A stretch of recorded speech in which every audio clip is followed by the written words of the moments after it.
And good afternoon. So here's the thing. The rules are clear. The Speaker of the House of Commons is meant to remain impartial at all times. As simple as that. The gatekeeper that represents MPs from across the political divide.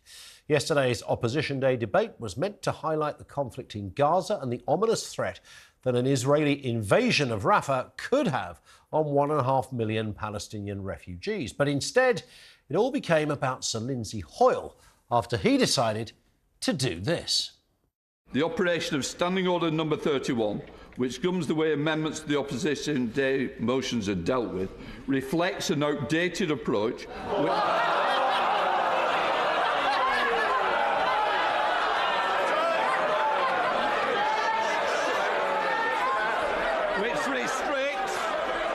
which restricts order.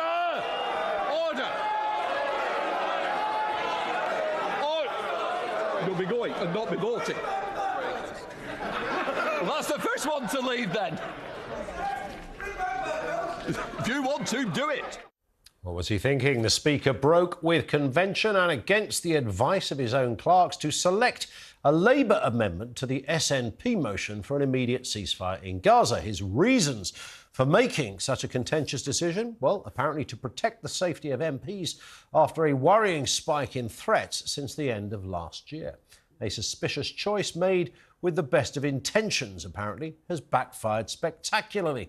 And what followed was scenes of chaos not seen since the height of the Brexit debacle. The government threatened to boycott the vote.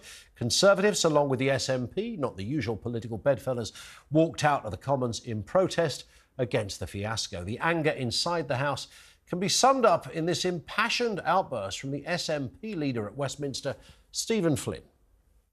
So can you please advise me, where on earth is the Speaker of the House of Commons? How do we bring him to that seat to explain, how do we bring him to this House now to explain to the Scottish National Party why our views and our votes in this House are irrelevant to him?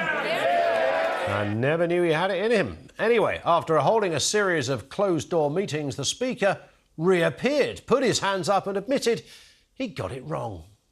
And I have tried to do what I thought was the right thing for all sides of this House.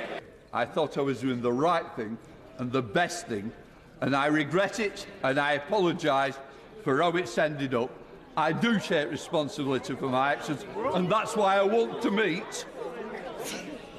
And that's why I want to meet with the key players who have been involved.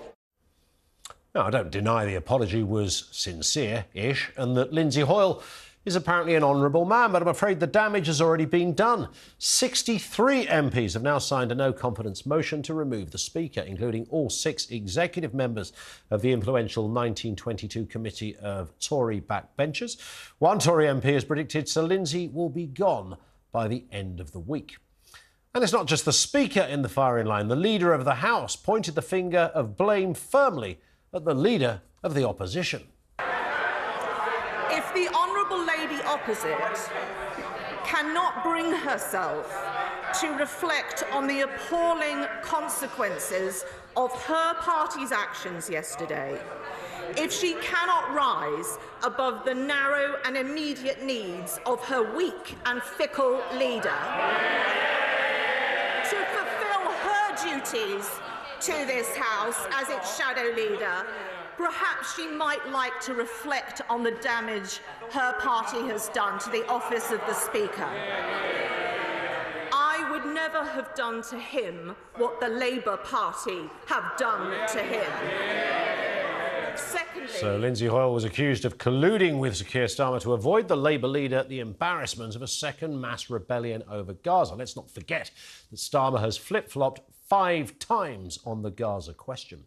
So Lindsay Hoyle isn't, of course, a firebrand like his predecessors. Remember John Bercow, whose misinterpretation of the rules during Brexit led to his demise. And, of course, there was Michael Martin, who was brought down during the height of the MP's expense scandal. But, as it stands, it's business as usual for the Commons Speaker. But if recent history is to be believed, Once you've lost the support of MPs, maybe it's time for Sir Lindsay to hang up his parliamentary robes for good.